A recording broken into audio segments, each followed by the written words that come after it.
Olá, olá. Boa noite a todos e todas. Mais uma quarta-feira aí com diálogos afroteológicos. E hoje com o tema é racismo religioso, né, Baba Sidney? Isso mesmo, racismo religioso, não é? E com uma convidada muito especial, muito especial. Exatamente, né? Estamos aí com a Carol de Xangô e eu já vou passar a ficha dela aqui para vocês, né? Já sabemos que ela é uma orixá de Xangô e também é pesquisadora, professora e educadora, né, que possui uma vasta experiência aí na área de história e sociologia, com ênfase em história do Brasil e cultura afro-brasileira, né, assim como relações étnico-raciais. Foi professora da pós-graduação Estado e Relações Étnico-Raciais na Universidade Castelo Branco e possui graduação em História e o mestrado também em História pela Universidade Federal Fluminense. A dissertação dela me chamou bastante atenção, né? Porque é o Sabá do Sertão, Feiticeiras, Demônios e Jesuítas no Piauí. Fiquei bastante interessado nisso aí. Que inclusive virou um livro, né? Depois ela pode falar para nós sobre isso. Atualmente está concluindo o doutorado em Sociologia pelo Instituto de Estudos Sociais e Políticos da Universidade do Estado do Rio de Janeiro, desenvolvendo pesquisas sobre conflitos religiosos contemporâneos. E foi isso que nos levou a convidá-la, levou eu e Baba Sidney a convidá-la para falar sobre o racismo religioso, né? Já sabemos aí que, Baba Sidney tem um livro aí falando sobre o racismo religioso. Eu escrevi alguma coisinha, vivenciei, aí já está até na mão aí da Carol. A gente também aqui, né, vivenciou no Rio Grande do Sul a questão da PL 21, da Regina Becker Fortunati, né? E antes disso, até depois eu posso dar um relato aí, eu estava lá, em loco, lá, né, peleando, como a gente diz aqui no Rio Grande do Sul, com os racistas e intolerantes. De imediato, passo para o Pai Sidney. Pai Sidney. Olá, boa noite a todos. Boa noite a todos, boa noite a todas. Vão compartilhando aí, vão chamando as pessoas, porque é um momento muito especial, né? Estamos aqui com o pai Hendrix, né? Estamos aqui com Carolina, que também tem um trabalho primoroso, né? Não só sobre o racismo religioso, né? Mas também eu adoro essa história da magia preta, adoro essa história das feiticeiras. E então, eu tenho feito um trabalho, né? Tenho falado com bastante gente sobre o racismo religioso, eu tenho ido a salas de aulas, eu tenho ido a coletivos, enfim. Eu tenho feito uma divulgação bastante grande dessa ideia que nós chamamos de racismo religioso. Então, o primeiro ponto é o seguinte: por que nós chamamos de racismo religioso? Nós chamamos de racismo religioso porque ele se volta para um território, né? Quer dizer, não só sobre um fazer religioso simbólico, não só sobre as práticas rituais de um determinado grupo, não é? Mas porque ele volta-se para um território e suas origens, não é? Quer dizer, a repulsa, não é, que se estabelece, ela se estabelece levando em consideração o continente africano e a sua pretitude, e depois as origens, não é? Quer dizer, as origens das tradições diaspóricas no Brasil, mesmo que hoje nós tenhamos um grupo bastante significativo de brancos, né, nas lideranças e também nas práticas, as origens são pretas, não é? Então, a intolerância religiosa, ela está no mundo todo, né? O mundo todo tem intolerância religiosa, não é? Alguns países mais fundamentalistas proíbem, inclusive, a religião católica, apostólica romana, não é? Alguns países proíbem, inclusive, o budismo, Então, isso... só que nós sabemos, né, que o catolicismo é branco. Nós sabemos, não é, que as religiões protestantes, elas são brancas, não é? Quer dizer, elas... então, originariamente, né, quer dizer, a gente precisa entender que nós estamos diante daquela ideia de como você é lido, não é? Quer dizer, como é que essa cultura é lida? Ela é lida como branca ou como preta? Então, é disso que se trata, não é? Quer dizer, as tradições diaspóricas no Brasil não são lidas como brancas. Se elas fossem lidas como brancas, nós ficaríamos na intolerância religiosa, porque isso seria de branco para branco. Então, de branco para branco é intolerância, não é? Mas ninguém lê o sangue da galinha escorrendo como alguma coisa branca. Todo mundo lê o sangue da galinha, inclusive a galinha pode ser até branca, vermelha e amarela, mas imediatamente é a galinha preta, e ninguém lê o sangue da galinha preta escorrendo como branco. Portanto, é racismo, porque se você imediatamente, né, você associa uma prática religiosa ao continente africano, à escravização de pretos e pretas no Brasil, e associa a povos e comunidades tradicionais de terreiro como pessoas pretas, escurecidas, denegridas, então nós estamos diante do racismo religioso. Muito embora, né, todo mundo sabe que eu sou semioticista, eu sou linguista, né, quer dizer, mas eu adoro dados, eu adoro números estatísticos, porque porque a nossa sociedade adora números. Então, a gente precisa entender o seguinte: o racismo religioso ele é mais um dos tentáculos do racismo estrutural. Né? Quer dizer, então, você tem um racismo estrutural e esse racismo ele tem alguns tentáculos, né, que fazem essa grande engrenagem racista girar. Então, nós precisamos entender que o racismo religioso ele está dentro de alguma coisa maior, que é o racismo estrutural, que é o racismo institucional, quer dizer, um racismo que está na estrutura. Algumas pessoas me perguntam, mas está na estrutura quer dizer que a gente não vai conseguir quebrar essa estrutura? Não, nós precisamos, porque, inclusive, essa estrutura é uma estrutura fracassada, né? Nós estamos diante do fracasso dessa estrutura. O racismo é uma grande engrenagem, uma grande engrenagem do capitalismo, né? Quer dizer, o capitalismo fracassou, então nós precisamos justamente, não é, quer dizer, brigar contra essa estrutura. A gente precisa brigar contra essa estrutura. Então, como é que você vai brigar contra uma estrutura? Você vai brigar contra uma estrutura fazendo esse exercício, não é? Quer dizer, um exercício analítico de verificar, quer dizer, como é que o racismo se desdobra. Então, ele se desdobra em misoginia, em recreativo, ele se desdobra no racismo contra as mulheres, ele se desdobra no racismo religioso, ele se desdobra no racismo institucional. Então, é importante que a gente faça esse exercício, porque a gente precisa combater, não é? E para combater, a gente precisa conhecer o nosso inimigo. Ponto.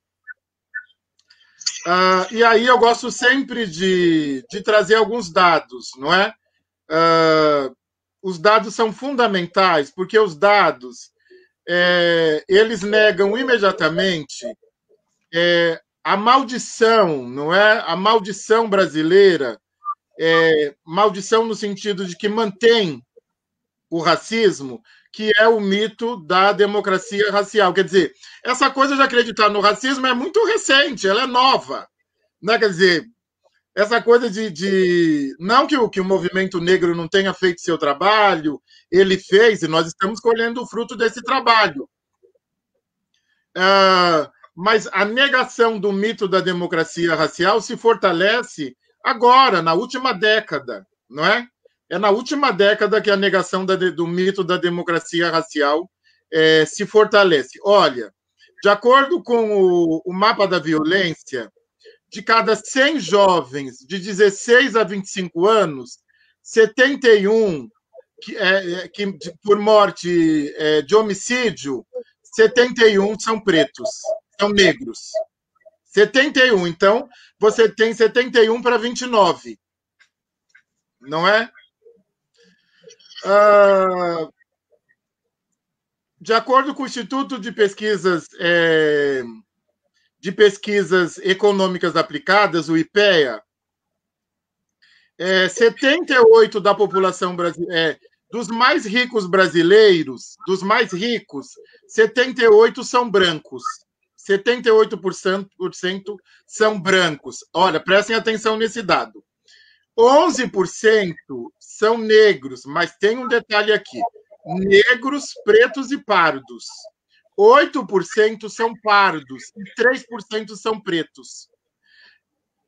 Não percam de vista o fato de que muitos pardos, às vezes, são lidos, né, como brancos. Então, isso acaba se somando lá e a gente fica, de verdade, só com 3% de pretos mais ricos no Brasil. Não é? São dados do racismo, né? Quer dizer, são dados do poder do racismo. Não é? 68,2% dos brancos terminam o ensino médio no Brasil contra 42,1% de negros. Né? Enfim, eu gosto sempre de... E aí chegamos no dado que mais incômodo, no dado que mais me incomoda e interessa ao racismo religioso, que é no censo de 2010, nós, de Umbanda e Candomblé, aparecemos com 0,31% das religiões brasileiras, 0,31%. Agora, recentemente, o Datafolha fez uma outra pesquisa e aí nós aparecemos com 2%. Mas ainda é 2%, 0,31% IBGE, 2%, né? Quer dizer, é um dado irrisório, não é? Quer dizer, é a força do racismo religioso. Nós sabemos que esses números não são verdadeiros, não é? Quer dizer, o que há de macumbeiros no armário não sabe, a história não conta o que há de macumbeiros praticantes de magia no armário, ou até consumidores, né, de magia, consumidores de magia preta, o que há de consumidores, quer dizer, esses números, e aí até o pai Hendrix trouxe, eu não sabia disso, que no censo anterior, não é, de 2010, nós estávamos com 0,41, não é, pai? Depois caímos, 0,42, é isso? Não, era no censo de 2000 era 0,34, e daí em 2010 caímos para 0,31. E fizemos a campanha, inclusive, quem é de axé diz que teve todo um movimento e de 0,34 fomos para 0,31, não é? Quer dizer, então, né, quer dizer, tá muito, na minha cabeça está posto que nós temos de lutar contra o racismo. O racismo o nosso maior inimigo, o nosso maior problema, não é? Quer dizer, o racismo que não permite, inclusive, que as pessoas se assumam como de povos e comunidades tradicionais de terreiro, que não se assumam negras, que não é, quer dizer, é o racismo. O nosso problema é o racismo, seja ele religioso, estrutural, institucional, não é? Quer dizer, eu cito uma pesquisa do professor Fabrício aqui em São Paulo, no livro, e foi uma pesquisa quantitativa, com muitas escolas na Zona Norte. A Zona Norte de São Paulo é o lugar de escola de samba, é o lugar de terreiro. E, pasmem, senhores, não aparece um aluno de Umbanda e Candomblé na pesquisa. Só espíritas, evangélicos e católicos. Não aparece um. Professores, aparecem dois professores assumidamente de terreiro. Quer dizer, é o racismo, né? Quer dizer, o racismo ele abafa, ele impede, né? Quer dizer, ele impede que as pessoas se assumam. E eu costumo dizer, não é? E eu entendo, eu não estou criminalizando essas pessoas, é alguma coisa que eu não farei, não é? Porque adicionar uma camada de pretitude, porque ser de terreiro é adicionar uma camada de pretitude à sua pele, não é? Quer dizer, é mais uma camada de pretitude. Então, dá muito trabalho adicionar uma camada de pretitude à sua pele. Esse trabalho do professor Fabrício foi feito no ensino médio, e aí, sabe, escola tem muito aquela questão de perseguição, de bullying, então, certamente, os jovens não se sentem suficientemente pretos para assumir a sua pretitude, porque a escola, a vida toda, ignorou discussões racializadas e discussões raciais. Eu estava conversando há pouco com meu sobrinho, que tem consciência racial, e eu estava perguntando para ele, falou, ô Gabriel, como é que é na sua escola? Você agora também, que está tendo com as aulas EAD, teve lá o George Floyd, eu falei, essas discussões, né, que agora estão tão fortalecidas, elas estão aparecendo na sala de aula, falou, tio Sidney, não, ninguém fala sobre essas coisas, nunca falou, nunca, a escola nunca tocou nesses assuntos, ninguém fala, entendeu? O professor, olha, sorte que eu não estou na escola, porque se eu tivesse, não ia ter aula de português mais, ia só sobre isso. Ia trabalhar só com textos raciais, com textos, não é? Quer dizer, com textos ligados a essa problemática. E ele me disse que não, eu fiquei pasmo. Falei, não estou acreditando que esses assuntos não entram na sala de aula. No ensino médio, ele está no 3º ano do ensino médio. Ele falou, olha, o que eu aprendi sobre racismo e sobre consciência racial, aprendi com o senhor, porque na escola não tem, nunca houve essa discussão, essas discussões, elas não entram na escola, elas não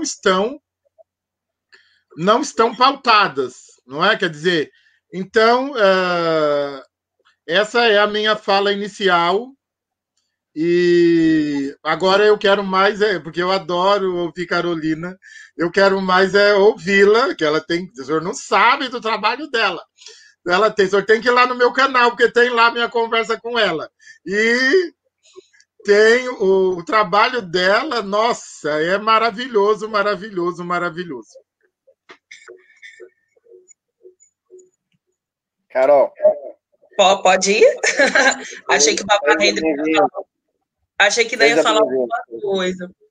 Não, na verdade, antes de tu falar, então, deixa eu só contribuir, só como um dado pro Baba Sidney, que também no censo de 2010 está registrado que 51% dos autodeclarados de matriz africana também se autodeclararam brancos.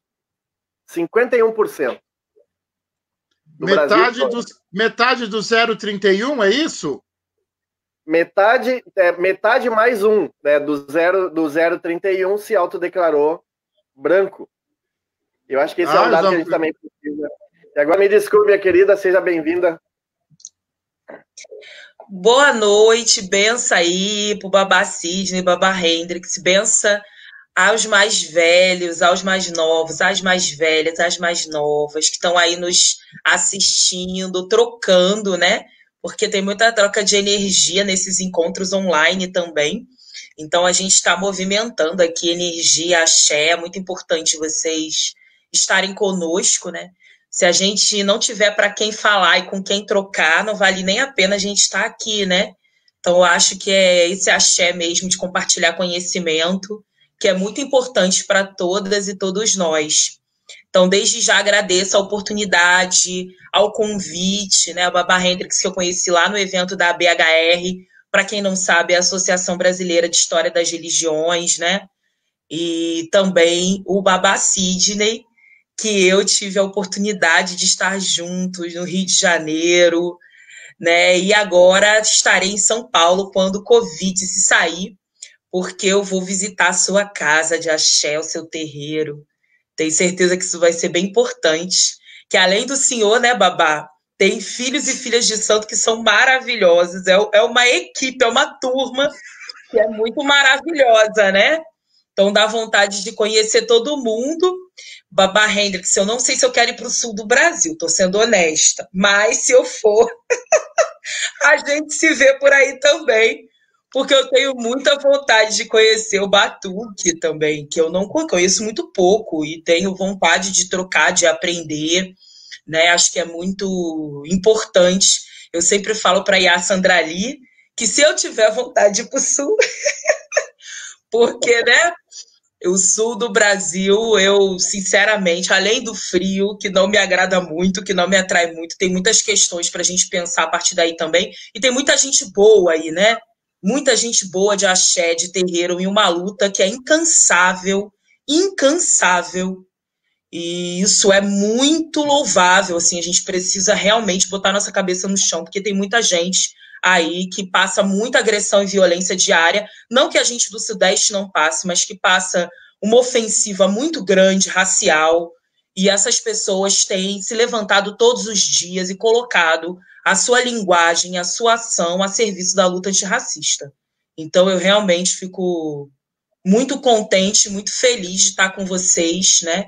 Da gente estar junto nessa rede. Porque é o que eu sempre falo, a gente não tem muito dinheiro, porque a gente não tem, né? Babá mesmo falou, somos ali 4% dentro disso, né? A gente é 0,30, né, e poucos por cento dos que se assumem, pelo menos em censo, enquanto religiosos de matriz africana. A gente tem rede, né? A nossa potência, o nosso poder está na nossa capacidade de fazer rede, porque nisso a gente é muito bom. E acho que são essas redes que têm nos mantido de pé, inclusive nesse contexto de pandemia. É muito importante isso que a gente construiu.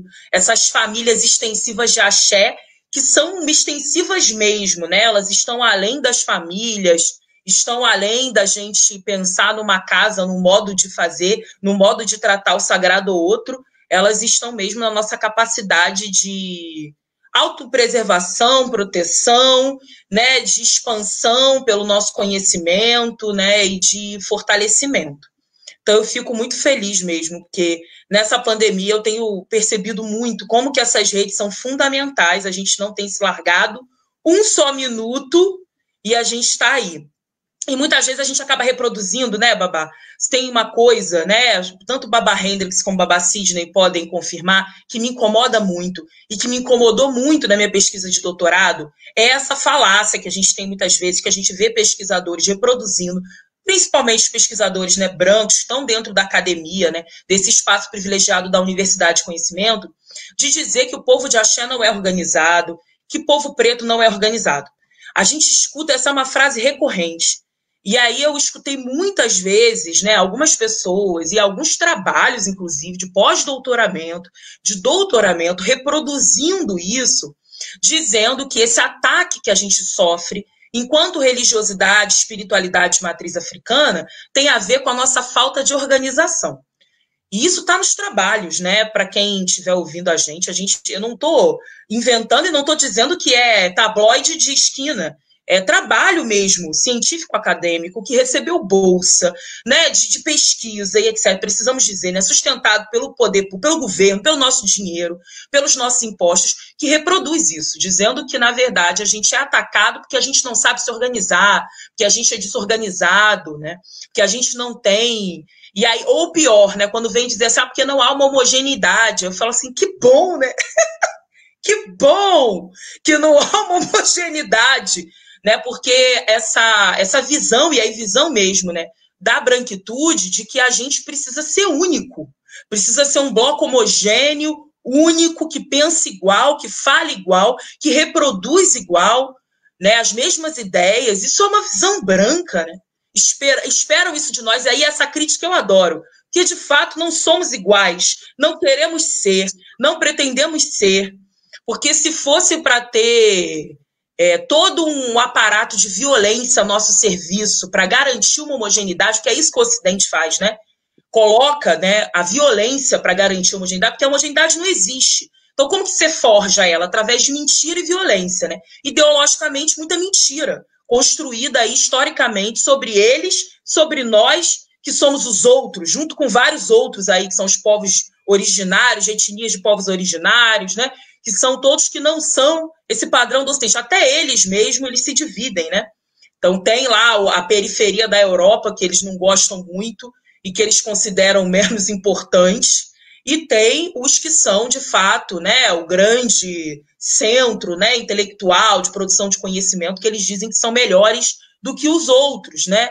Mas, na verdade, eles têm essa violência a serviço e essa mentira para tentar fazer com que a gente acredite que somos todos fruto de uma mesma história, de uma mesma vivência, de uma mesma experiência, em que eles são os melhores e nós estamos ali, né, em um lugar que é inferior, né, que é subalterno, né?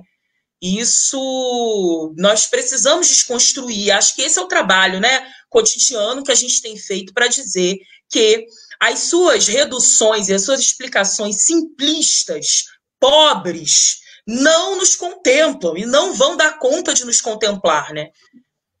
O Ocidente ele tem essa ilusão, né, de que você consegue estabelecer categorias para explicar, categorias únicas para explicar todos os fenômenos humanos. E isso não existe. Nem sobre a história deles mesmos eles conseguem fazer isso sem mentira e sem violência. Não à toa que, se a gente for olhar, né, agora nesse último movimento, né, de vidas negras importam, né, de tudo que aconteceu nos Estados Unidos, né, do George Floyd, etc., a gente falou muito sobre isso. Se a gente for olhar toda essa história do Ocidente em si, todas as grandes guerras, os grandes colapsos violentos foram causados pelo Ocidente. E eu ainda falo mais, pelo cristianismo, né? O cristianismo, no que a gente chama de modernidade, foi o grande propulsor de guerras, né? E é isso. Para quê? Para conseguir provar sua verdade única. Inquisição, você tem o tribunal da Inquisição, que é um tribunal régio-religioso para julgar e perseguir, criminalizar, punir os tais dos crimes de fé, né? Você tem as cruzadas, ou seja, você tem uma série de violências, né, de guerras que foram perpetradas aí. E isso tudo causada pela branquitude, né, pela branquitude cristã, né? Então, e que continuam sendo perpetradas de forma violenta, né, em todos os espaços. As pessoas, né, têm um desconforto muito grande. Eu estava conversando um pouco sobre isso essa semana, quando a gente fala da reação do povo preto, né? Então, quando a gente vai contar histórias que estão fora daquela história simplista do livro didático, que diz que a gente ficou calado apanhando no tronco, mas quando a gente vai para a Revolução do Haiti, quando a gente vai para outras histórias nossas de resistência, de organização em quilombo, de assassinato, sim, de senhores brancos, né? De contra-ataque, afinal, nós não ficamos apanhando no tronco, esperando, sentado, né? Que o livro didático até hoje é essa história, né? Tem a escravização, o escravo lá pendurado de cabeça para baixo no tronco apanhando, de repente aquela imagem que é das correntes se arrebentando, né? E é uma imagem também metafórica, porque a corrente se arrebenta porque a Santa Isabel, que foi a princesa Isabel, assinou a Lei Áurea, né? Que é uma das menores leis do mundo, que não garante nenhum tipo de integração dessa população, né? Que essa população não é indenizada, ao contrário, quem foi indenizado no Brasil foram os senhores de engenho. Essas foram as famílias indenizadas quando você tem a abolição, que ainda, né, está em curso, estamos tentando essa abolição, né? Mas, enfim, quando você tem a lei de abolição da escravatura, são esses senhores que são indenizados. É com essas famílias que o poder, né, público, que deveria estar para nós, né, vai se preocupar, né? E não com as pessoas escravizadas.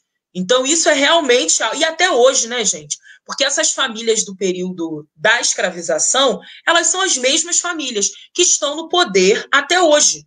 Os sobrenomes são os mesmos das famílias dos banqueiros, dos políticos que estão aí, né, em todos os poderes, mas principalmente no executivo. São esses caras que estão lá, né? São os juízes. Os sobrenomes são os mesmos, né? Dessas famílias aí escravocratas que foram protegidas, né? Por isso que elas continuam se perpetuando, né? No poder, com um capital enorme, né? E nós, né, estamos vendo onde nós estamos. O Babá já deu aí todos os índices, né? E aí você invisibiliza tanto a reação dessa população, quanto também a história organizada de redes, que é do movimento negro. Essa espaçonave, essa embarcação que a gente chama genericamente de movimento negro, parece que é uma espaçonave alienígena que passa assim pela nossa cabeça, né? Parece algo muito abstrato. E não é algo abstrato porque também não é algo que possa ser definido em uma frase, em um nome, né?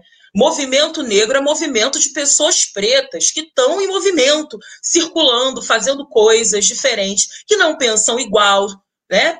Pasmem, são seres humanos. Então, são seres humanos com sua complexidade, né? Que vão brigar, sim, porque a gente briga, o conflito faz parte, né? Mas que vão construir muitas coisas importantes. Então, o que a gente chama aí, genericamente, do movimento negro, né, esse fantasmão, né, na verdade, é muita gente lutando junta, em sincronicidade, né, porque a gente tem a ilusão, às vezes, que a gente está apartado, que a gente está sozinho, mas a gente não está. A gente está em sincronicidade, a nossa ancestralidade garante isso, a nossa espiritualidade garante isso, né? E essas pessoas foram lutando aí para ter as conquistas históricas importantes para nós, mas que também é invisível, né? Só é quando fala de movimento negro, dessa militância negra, principalmente numa mídia hegemônica, é um conceito muito estereotipado, muito pobre do que é isso, né? Quase sempre para dizer que é um bando de baderneiro que não sabe o que faz, que não sabe o que quer. É assim que eles colocam a gente. E como diz o próprio Ivanir, né? Babá Ivanir dos Santos, que eu também já teve conversando com o Babás, que também já teve aqui no canal, se eu não me engano. E aí o Ivanir, ele fala isso, que o movimento negro, ele foi o movimento, o grupo de militância mais pacífico do mundo. Isso está em dados, né? Talvez o problema tenha sido assim, esse mesmo, né? Bom, mas isso aí é outra história. Mas é isso, né? Não tem nem porquê é o racismo que faz essa construção de dizer que é um bando de baderneiro que não sabe o que quer e coloca a gente nesse lugar, né, marginalizado, invisível, muitas vezes, visível por um lado, porque a gente é visível, né? Mas visível dentro do estereótipo. Quando vai para a complexidade, a gente se torna invisível, né? Não há espaço para isso, né? Então, é importante a gente falar sobre isso. Eu fiquei vendo o Babá Cisne falar, lembrei do Edio Silva, né, do juiz, doutor Edio Silva, quando ele vai falar lá no STF que a vida, né, de uma galinha de macumba vale mais do que a vida de um jovem negro no Brasil. Não sei se vocês lembram disso, mas estava sendo julgado a questão, né, da sacralização dos animais, né, do uso, né, litúrgico, né, do uso sagrado, sacro dos animais dentro dos terreiros. E aí você para uma máquina pública do tamanho do STF, né? Vamos lá, STF, gente, Supremo Tribunal Federal. Você para uma máquina desse tamanho para julgar sobre a sacralização, e hoje a gente sabe que, né, o número, né, a porcentagem de animais que é usado, né, dentro, né, do contexto das religiões, das espiritualidades de matriz africana, representa nada de porcento comparado à indústria frigorífera, comparado à indústria do couro. Enfim, é nada, nada, nada. Ou seja, uma expressividade de nada que é usado, mas foi levado até as últimas instâncias de julgamento sobre isso, para dizer que a gente não poderia mais, né, fazer esse uso sagrado, né, dos animais, enquanto você tem um genocídio da população negra, da juventude negra em curso, que não para a máquina pública, que não para um STF para ser investigado, para ser julgado, que não tem investimento de dinheiro para ser investigado, que não tem números, que a gente ainda tem os números que são muito aquém da realidade, né? Os dados ainda muito ruins sobre isso, que já são altíssimos, os dados que não são complexos, que poderiam ser muito melhores se a gente tivesse muito mais investimento nisso, e que já são altíssimos, né? E aí você não para uma máquina pública dessa envergadura, desse tamanho. Mas você vai parar por conta da galinha de macumba, né? Basicamente isso, que é a galinha mesmo que se mais usa de todos os animais, então. E ele faz aquela exploração brilhante para falar que, na verdade, né, aquelas pessoas todas com seus cintos de couro, suas bolsas de couro, suas pastas de couro, e querendo falar da galinha que a gente usa dentro do terreiro e que a gente come, pode não comer também, pode despachar, mas que muita coisa a gente também come, né? E aí, mas a Sadia tá bem aí, né? A Perdigão tá bem, tá tudo bem, né? A Friboi tá ótima, obrigada, né? E a gente não questiona, né? Inclusive com com toda a indústria também, né, gente, da soja, todos os absurdos que a gente vê no agronegócio, que o agro é pop, né? Então a gente tem a propaganda, o agro é pop, tudo é pop, papo é pop, o agro é pop, tudo é pop. O pop não poupa ninguém, nem o capitalismo, mas você não tem um debate profundo sobre isso. Então, para a gente entender também como que o racismo, que a gente chama de racismo religioso, está operando, né? E não está operando só naquele membro de alguma igreja que é, né, genericamente chamada de evangélica, mas pode ser pentecostal e neopentecostal, que são os maiores números que a gente tem, que vai lá na nossa porta jogar sal ou dizer que a gente não presta. Quando a gente fala em racismo religioso, a gente não está falando desse indivíduo. A gente está falando de um sistema, de um projeto de poder que quer desestruturar, né, que está aí, né, concentrado, reunindo força, entendam, dinheiro dentro de força, para poder nos eliminar mesmo, né? Então é algo muito maior do que simplesmente aquela pessoa que está distribuindo lá a palavra do Senhor e dizendo que a gente é do capeta. Então a gente precisa mesmo estar atento e atenta sobre isso, né? E aí eu falo isso, né? O Baba Sidney sabe disso, que dentro disso, voltando àquela ideia de que a gente contra-atacou, que a gente tem uma história de autonomia, que ela está além da escravização. Então, assim, nós, enquanto população preta, nós temos história e memória anterior, durante e teremos, espero eu, e com certeza, pensar o afrofuturismo é pensar nisso, pós-escravização. Então, a gente tem muita história e muita memória construída e ao longo disso, né? E dessa história e memória construída, a gente não está só apanhando, a gente está construindo coisas, a gente está tomando decisões, a gente está fazendo também escolhas, dentro, obviamente, de limitações, porque a gente tem limitações. O racismo está aí, né? Nessa versão ocidental, estrutural. Então, a gente tem muitas limitações, mas isso não significa que a gente ficou de braços cruzados, né? Eu sempre digo, eu gosto de dizer que a gente não é vítima, que a gente é alvo. Porque vítima dá aquela ideia do livro didático que a gente está sentado no tronco chorando. Essa não é a nossa história. Enquanto os nossos maridos e filhos e avós e pais estavam no tronco apanhando, a gente, mulher preta, estava pegando raiz, pegando folha, encantando folha, juntando raiz, macerando na cozinha do senhor de engenho para envenená-lo e matá-lo. E a gente precisa falar disso. Mas eu percebo que existe um constrangimento, inclusive dentro dos povos de terreiro, para a gente falar sobre isso, né?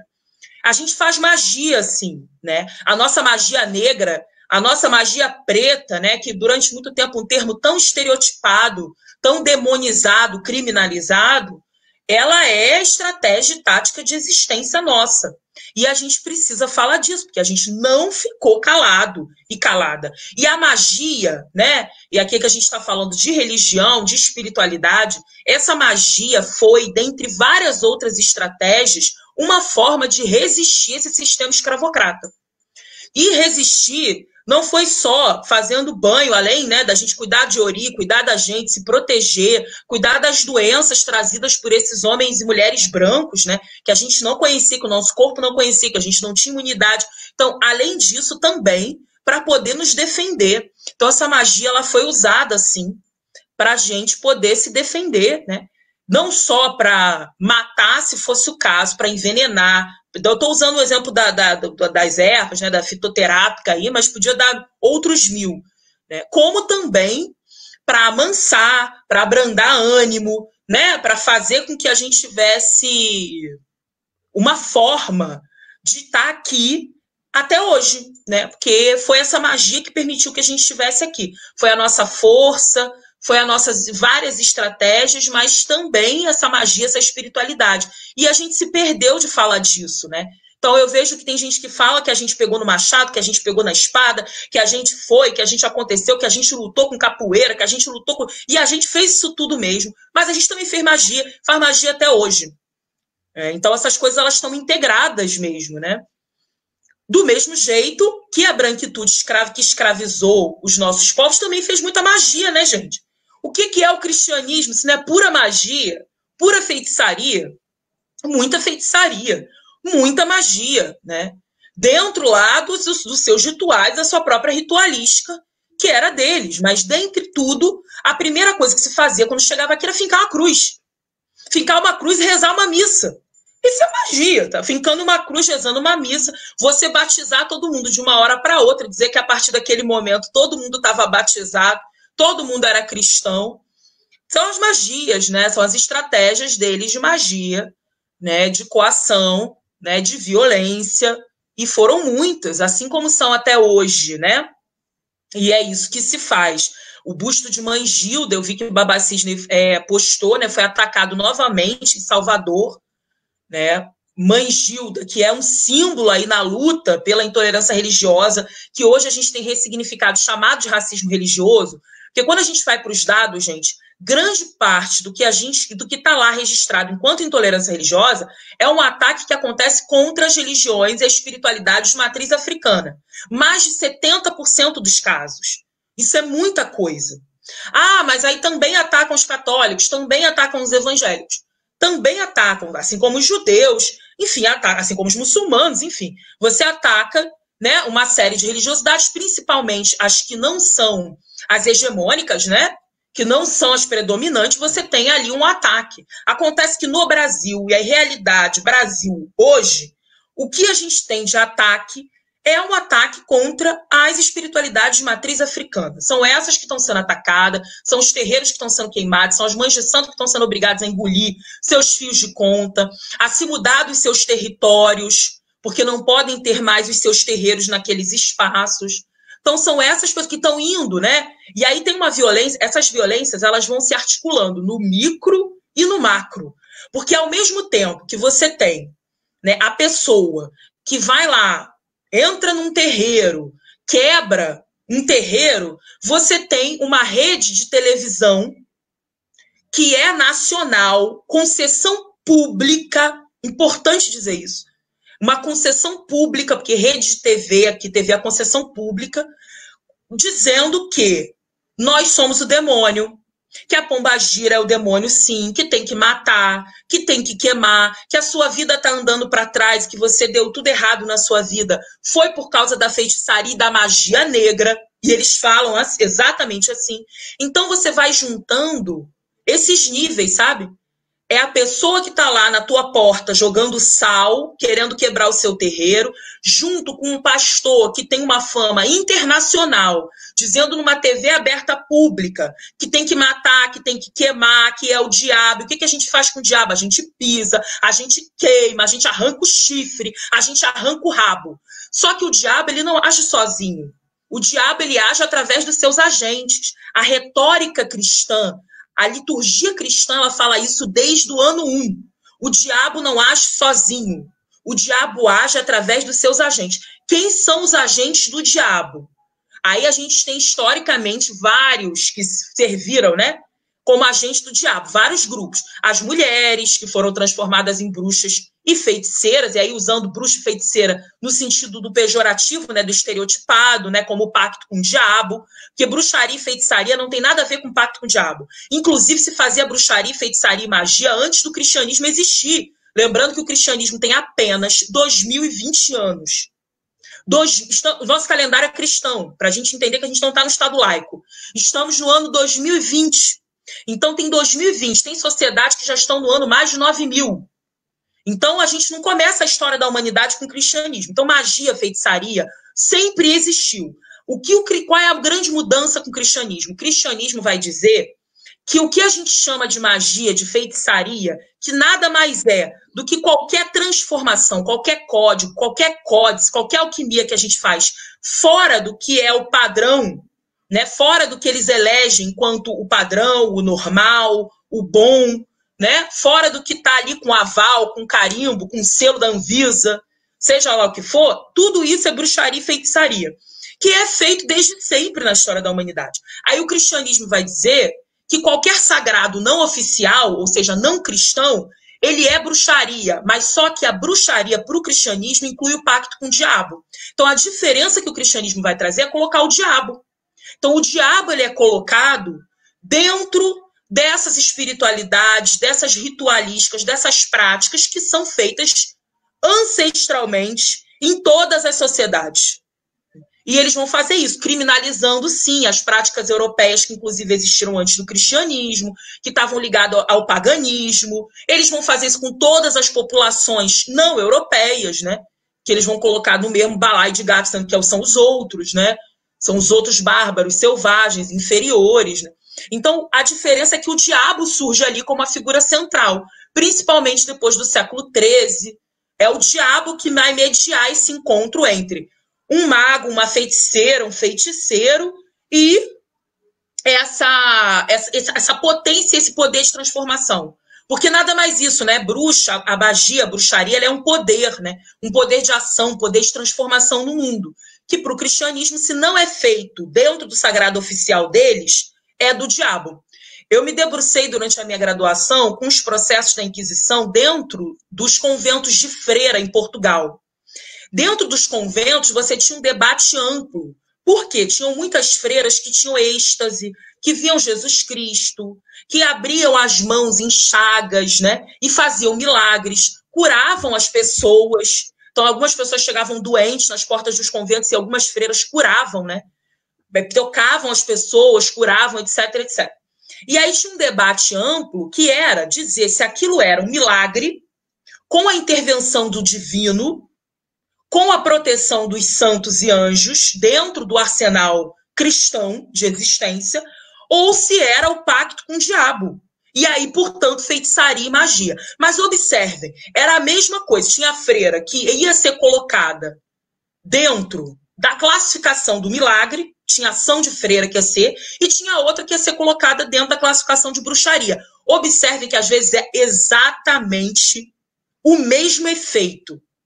Ou seja, uma freira que apareceu, um exemplo clássico, né? Apareceu com as chagas de Cristo na mão.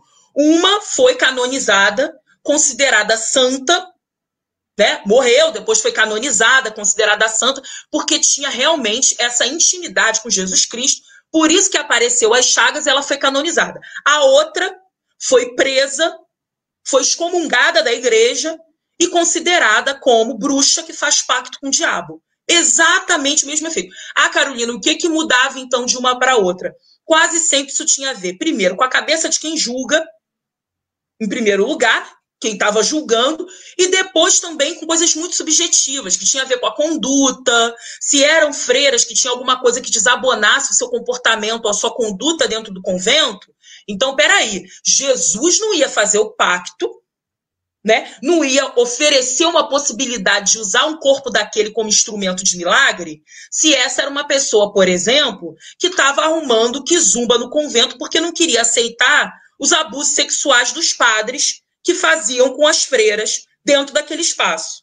Então, ela já não podia ter a mão de Cristo, né? A outra podia, porque a outra era considerada aquela que não falava, que não reclamava, que estava sempre servindo, dizendo amém, fazendo as suas orações, cumprindo seus rituais. Então, essa provavelmente vai ser a santificada, né? E isso eu estou falando com freira. Imagina, agora, a gente não tem essa opção, né? Não tem, porque aí a gente é tudo selvagem, é tudo bárbaro. Então, tudo que a gente faz tem a ver com pacto com o diabo, com pacto com o demônio, né?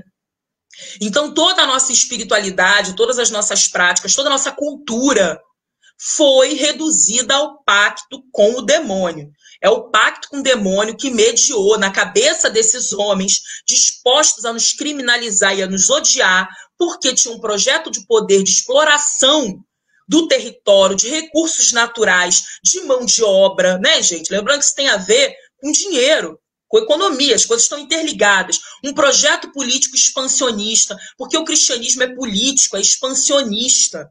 A gente tem Roma. Só vocês pensam, o que é Roma? É um Estado. É um Estado. Às vezes as pessoas falam para mim, porque a Igreja Universal do Reino de Deus, a IURD, tem não sei quantos CNPJ. Se eu não me engano, já está na época. Estava em mais de 70. Agora não sei. Eu falo assim, gente, é a Igreja Católica. O que é Roma? Um Estado. Um Estado. Tanto é que grande parte, né, das críticas e das crises que o catolicismo sofreu no último século, e principalmente nas últimas décadas, tem a ver com os escândalos de desvio de dinheiro no Vaticano. De desvio de dinheiro, desvio de verba. É disso que a gente está falando. Né? Então, assim, se isso não é político, não é uma estrutura de Estado político, eu não sei o que é, né? Então, a gente tem que entender que cristianismo é esse, do que a gente está falando, né? E de que projeto é esse de poder, né? Que é um projeto amplo. Não está só no nível de disputa de ideologia com ciência, gente. É algo que está num outro nível, né? Algo que é muito maior.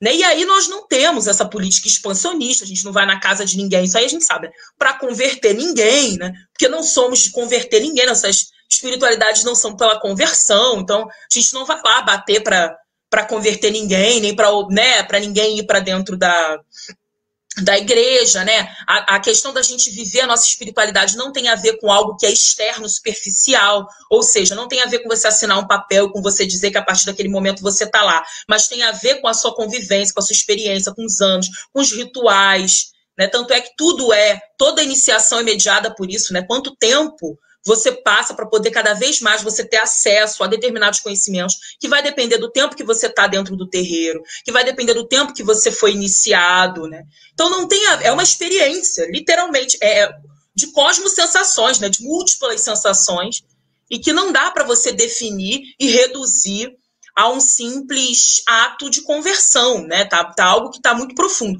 O cristianismo é diferente. Primeiro você batiza, primeiro você converte, no sentido... tem uma simbologia iniciática ali com aquele batismo, né? Para depois você cuidar, para depois você ver se aquilo vai funcionar ou não. E a gente quase sempre não é assim, né? É uma experiência que, inclusive, está muito além do muro do terreiro, está muito além de uma casa de tijolo e concreto, de um sítio, né? É algo que é cotidiano, está em todas as nossas vivências, está em tudo que a gente faz, a gente carrega dentro da gente, a gente é natureza, tudo ao redor é natureza. Então é algo muito profundo, né? Algo muito profundo e, ao mesmo tempo, algo profundamente simples.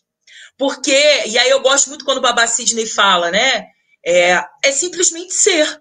Como a água como a terra como o ar é simplesmente ser, natureza, né?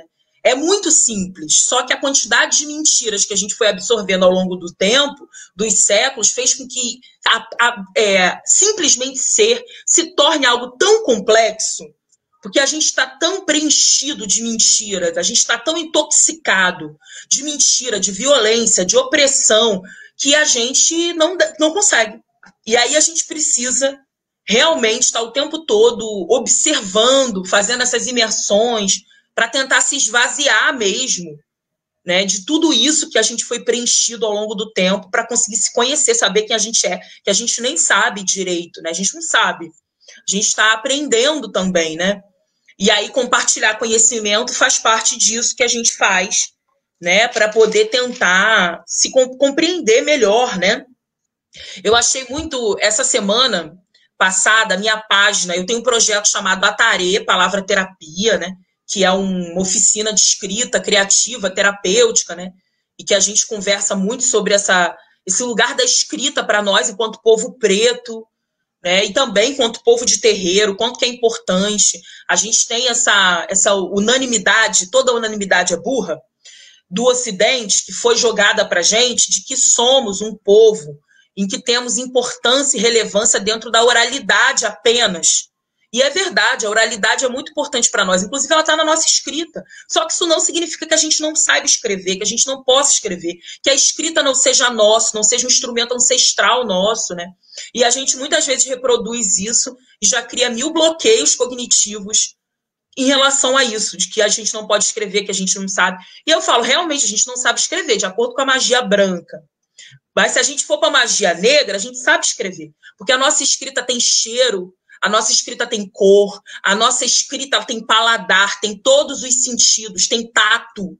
A gente escreve com tato, porque a nossa escrita, ela não é igual à escrita que a branquitude cunhou como uma escrita erudita, importante, bonita, que é uma escrita cheia de regras que não são reais, né? Regras que querem, de fato, criar uma falácia de neutralidade que não existe, né? Como se você pudesse se distanciar do que você escreve, de quem você é, ali naquele momento, né? Pudesse fazer algo à parte, né? E aí é que é o problema, a gente sente muita dificuldade mesmo com a magia branca das regras da BNT, porque é muito doido, né? Você tem que ficar com 1000 citações, uma escrita que é em terceira pessoa. Muitas vezes você quer escrever, você sente necessidade de escrever em primeira pessoa, você está falando de você, de quem você é, da história do seu povo, da sua própria história. Então é muito violento, né?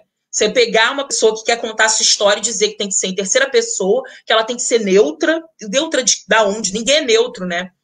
Ninguém é neutro. E outra questão também muito importante para nós, povo preto, é que enquanto a gente está falando das nossas experiências, existe uma parte dessa sociedade que até vai respeitar a gente, porque eles não conhecem o que a gente sente e passa.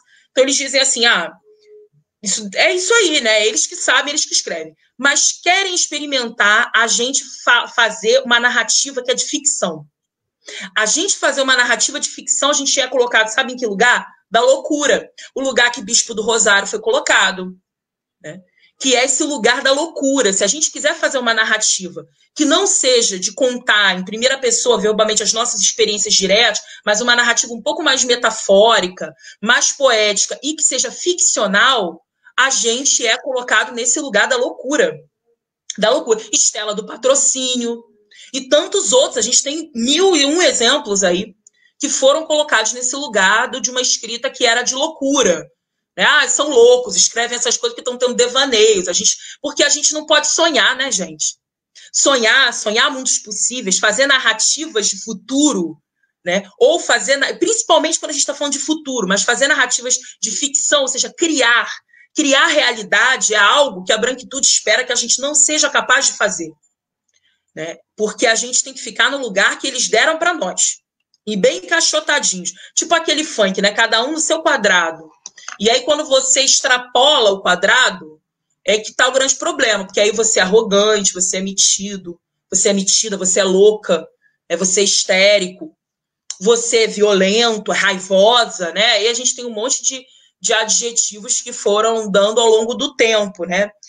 Então, aprender com esse terreiro, né? Eu sempre falo que o terreiro, a Nilma Lino Gomes falou que o movimento negro é educador, né? Que é muito importante. E o terreiro é educador, né? É dentro do terreiro que muitas vezes a gente lida com outras narrativas, entra em contato com outras narrativas, com outra estética, com outra forma de organização familiar, de organização da vida, que a gente não tem em outros espaços. Até dentro da família, que é uma instituição, né? Família é instituição. Então, a gente não tem dentro da nossa família instituição, se ela está dentro, óbvio, né? Tem muitos tipos de família, mas principalmente o que a gente chama da família tradicional brasileira, enquanto uma instituição, dentro da escola, enquanto outra instituição. Então, é no terreiro que muitas vezes a gente entra em contato. Aí as pessoas falam isso, quando eu falo isso, as pessoas falam, mas o terreiro é embranquecido. Tudo é embranquecido, né? Sociedade que a gente vive, tudo é embranquecido. Porque é o projeto mesmo. Se a gente está falando que é um projeto, ele está ligado a todas as esferas e tudo que a gente vive, né?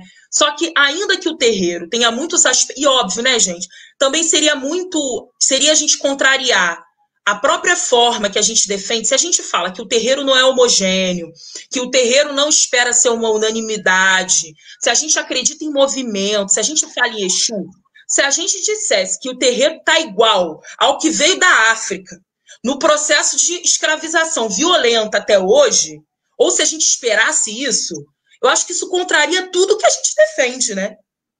Porque se é movimento, se está em movimento, né? Se não é fixo, então pode estar igual, não vai estar igual, não é igual, né? E aí a gente precisa também pensar um pouco sobre isso, né? E fora isso, ainda que a gente tenha muitas coisas que a gente questione, porque a gente é gente que pensa, né? Então ninguém está dizendo que porque a gente é do candomblé, porque a gente é do batuque, porque a gente é da Jurema, que a gente está dizendo que o candomblé é perfeito e nem quer ser, né? Ainda bem, que a Jurema é perfeita e nem quer ser, que o batuque é perfeito, porque não é isso, a questão não é essa. Então todo mundo tem suas críticas, todo mundo tem as coisas que acha que podia ser diferente, né? E é por isso mesmo que toda casa tem sua autonomia, que a autonomia é responsabilidade, e que cada um se responsabilize por fazer as mudanças que acredita dentro do que é possível, né? Que aí também a gente tem que sair do espaço só do reclamar e pensar o que dá pra gente fazer, né? Porque eu acho que tem coisas simples que a gente pode fazer. Ah, mas aí eu não vou ser igual. Tá, mas não vai ser mesmo. Não vai ser igual mesmo, né? E aí cada um mesmo que assuma esse compromisso e diga, não, na minha casa eu não faço assim, não quero assim, porque não quero, porque eu não acho que é necessário, eu acho assim. Converse com os seus orixás. A gente tem oráculo, né? A gente se comunica diretamente com a nossa ancestralidade, com a nossa espiritualidade. A gente tem oráculo, tá ali. Né? Então, acho que isso a gente pode... a gente está ali, tá em diálogo, né? Então, é isso. É o diálogo, é o mercado, né? O AIE é o mercado, é a troca, né? Quais são as trocas, quais são os diálogos possíveis para a gente fazer. Mas, independente disso, do que a gente critica mais ou menos, né? E a questão não é essa, e nem é se comparar, né? Porque eu acho isso horrível, né? Esses comparativos, porque casa de fulano é melhor do que a casa de Beltrano e tal. E o meu pai de santo, ele sempre falou isso. Ele falou assim, gente, casa boa é aquela que tá dando certo para quem tá, né? Tá dando certo, as pessoas estão felizes, a casa tá feliz, as pessoas estão bem, então isso que é importante. Quem é você de fora para julgar o que é, o que não é, né? Acho que isso é sempre muito complexo. E aí, independente disso, eu sempre digo, mesmo com todos os processos, né, de possível embranquecimento, de possível sincretismo, seja o nome que a gente queira dar, o terreiro, se fosse um espaço branco, ele não estava sendo atacado. Não estava. Se o terreiro fosse branco, o terreiro não estava ameaçado. O busto de Mãe Gilda, tantos anos depois dela ter sido atacada na Folha Universal, dela ter sofrido um infarto, da gente ter uma data, que é o dia 21 de janeiro, para celebrar, para falar, para discutir sobre esse assunto, não estaria sendo atacado de novo em 2020 em Salvador. Se o terreiro fosse branco, teria problema nenhum com o terreiro. Não teria problema nenhum com o terreiro. O terreiro não é branco. Isso é uma lógica muito, muito simples, né? O terreiro é sistematicamente atacado e violentado porque o terreiro é preto. O terreiro é preto. Por isso que ele é violentado sistematicamente. E a gente, né, tem que parar com essa história também de que no terreiro a gente só tá fazendo coisinha fofa, né? E que a gente tá lá, que é quietinho, olhando e achando o mundo todo lindo, né? Que é tipo aquela folha do Testemunho de Jeová, que tem o leão, né? Já viu aquele encarte? Que é o leão, que é o sol, tá todo mundo em harmonia, andando de mão dada, um celebrando o outro com muito amor, algodão doce e coração, porque não é, né? Não é, não é, não é. E não é, e por que não é, a gente tá aqui, né? Foi essa magia que também nos defendeu, nos defende até hoje, propiciou com que a gente estivesse aqui, aliada a várias outras estratégias e táticas, mas também a magia. Quando a gente vai olhar para o Tribunal da Inquisição, para quem não sabe, o Tribunal da Inquisição, falo mais uma vez, né? Um tribunal régio, religioso, né? Esse poder misto, que era da Igreja Católica, cristão, mas também régio, também estava ligado ao poder do rei, né? Esses dois poderes juntos, até porque a gente vivia o sistema de padroado, né? Em que o rei e o papa tinham ali uma equivalência, né, de poder.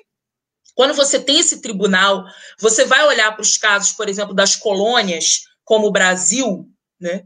Você tem aí quase 4 séculos, mais de 3 séculos de tribunal em funcionamento, apesar do Brasil não ter tido uma sede do Tribunal da Inquisição, ou seja, não teve uma sede física, mas ele teve todo o aparato político, burocrático, ideológico, econômico, né? Apesar de não ter a sede física, que era em Lisboa, né? E a gente estava sujeita a essa sede. Mas todo o aparato estava capilarizado na sociedade, os agentes, os funcionários. Gente, uma rede burocrática extensa, né? De funcionários, né? Um funcionalismo, quase um funcionalismo público, que a gente herdou essa burocracia, né? Um sistema judiciário para julgar esses casos, enfim. A gente, quando vai olhar esses processos, essas denúncias, essas confissões, que tinha processo, denúncia e confissão, você vai ver a maior parte daqui da colônia está ligada a essa população preta. A maior parte, né? Nos casos de bruxaria e feitiçaria. Porque aí você tem vários crimes, né? Você tem a sodomia, por exemplo. Tem uma galera super se debruçando e pesquisando sobre isso, né? Então, sodomia era crime. Ou seja, você ter qualquer tipo de relação sexual que não fosse natural. O que é natural? Natural é pênis, vagina. Natural. Qualquer relação não natural, sodomia, tanto entre mulheres como entre homens. Então, você tem os casos de sodomia, você tem os casos do judaísmo, que era crime também, né? Tem isso, mas, principalmente, o maior número de bruxaria e feitiçaria, está ligada a essa população preta e também, obviamente, né, em grande número, essa população das etnias dos povos originários, que a gente chama aqui de indígena, né, porque a gente também não conhece muito, eu pelo menos faço a minha total culpa, não conheço muito, Então, mas indígena é um nome genérico aí para a gente estar falando de muitos grupos distintos, né? Assim como os que vieram preto, não era tudo igual. Estou falando de povos muito diferentes. Então, a gente tem aí um processo de violência sistemática com todo esse universo aí de práticas mágico-religiosas, espirituais, culturais, envolvendo essas pessoas que vão ser todas definidas como pacto com o diabo. Então, o Ocidente é bom em fazer isso, em simplificar, né? Porque simplificar ajuda a fortalecer uma verdade única. Então, você simplifica, você pega coisas completamente diferentes, soma tudo e diz que tudo tem a ver com o pacto com o diabo. Então, diz que é tudo culpa do diabo, o diabo a gente não pode, né, cultuar, o diabo é horrível, o diabo é a síntese do mal, é contra Deus, então a gente vai lá e criminaliza e processa e etc, né? Então, a gente tem aí uma ampla gama. E aí, só para parar de falar, gente, vocês precisam falar, porque eu não paro de falar, vocês precisam me dizer. Outra questão importante, né, que a gente vive hoje, principalmente, enfim, a história é cíclica, né, assim como todos nós e a vida, né, tem gente defendendo que a Terra é plana, mas, enfim, é cíclica. E aí a gente vê essas histórias, elas continuam aí, né, elas estão aí. Elas estão falando com a gente o tempo inteiro. Mas o que a gente tem hoje, né, que é esse grande avanço do neopentecostalismo, principalmente a partir dos anos 70, no Brasil, você tem um avanço muito grande do que a gente vai chamar de neopentecostalismo. Tem o pentecostalismo e tem o neopentecostalismo. Bom, o papo é longo, mas assim, a missão do neopentecostalismo, né, e a ideia, né, dentro desse processo é que você tem uma pastoral que ela está concentrada nos meios urbanos. Por quê? Porque para os neopentecostais, o meio urbano é um meio de intensas lutas e batalhas espirituais. É onde está acontecendo todas as grandes guerras espirituais, em que você tem ali o diabo, né? A presença do diabo, a sua influência, de uma forma muito latente. Então, eu preciso olhar para esses espaços e, nesses espaços, volto a minha atenção para um processo que é de conversão e de evangelização dessas massas. E aí, aonde que eles vão se concentrar? Principalmente nas áreas de periferia, né? Nas áreas de maior vulnerabilidade. Vulnerabilidade em relação a esse poder de Estado, né? Quando a gente fala que é vulnerável, até esse conceito da própria ideia da pobreza, a gente está falando em termos econômicos, é dessa relação com o Estado, né? Em que o Estado está presente, mas a gente já sabe como ele está presente, com caveirão, com genocídio, com a violência policial, violência bélica, e não no fornecimento de uma estrutura necessária, etc., né? Das condições básicas de saneamento, e aí na pandemia isso tudo veio à tona, né? Quando a gente fala de água e sabão, não é uma coisa, não é balela, né? Todo mundo tem água e sabão, não tem, né? Essas localidades não têm nem sequer fornecimento de água, não tem saneamento básico, o esgoto muitas vezes a céu aberto, etc., né?